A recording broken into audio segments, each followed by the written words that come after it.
As a child and young adult, I was in love with libraries. I loved the way they smelled, like books that were itching to be read. I loved how libraries were arranged. I could sneak through the aisles and get lost in my quest to find a book. I loved the quiet yet energy-filled air that seemed to say, "Find me, the best book." When I was young, my mom would take my brothers and I to our local public library every Saturday. As a family, we formed a sort of routine. Wake up on Saturday morning, eat breakfast, clean the house, and when 10 o'clock rolled around, we were in the car headed to the library. Our family lived in the country about 15 minutes away from town. Every minute ticked by slowly on our way, as I sat in anticipation, knowing I was so close to getting a new book to read for the week. When we finally make it to the library, we barely wait for our mom to put the truck in park before we run into the big doors with the name Black River Falls Public Library posted overhead. Per tradition, my brother pushes the automatic door button, and a whoosh of air welcomes us.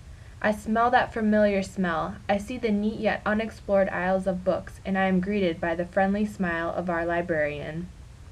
As I got older and began to drive as a young adult, I took the role of driving myself and my brothers to the library every weekend. At this time in my life, reading became very important. As a teenager, there were things that I was going through that I couldn't put into words, but the books I chose could. I strongly identified with many characters in the young adult novels as I read. I began to understand that I wasn't the only one who was growing up and experiencing the world in a new way. Libraries hold a special place in my heart.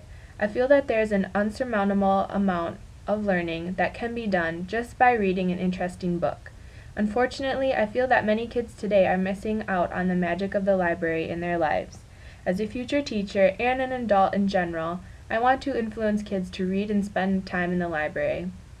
Although it is just a building full of books, I believe there can be life-changing moments housed in the library. As Ray Bradbury once stated, "I discovered me in the library. I went to find me in the library."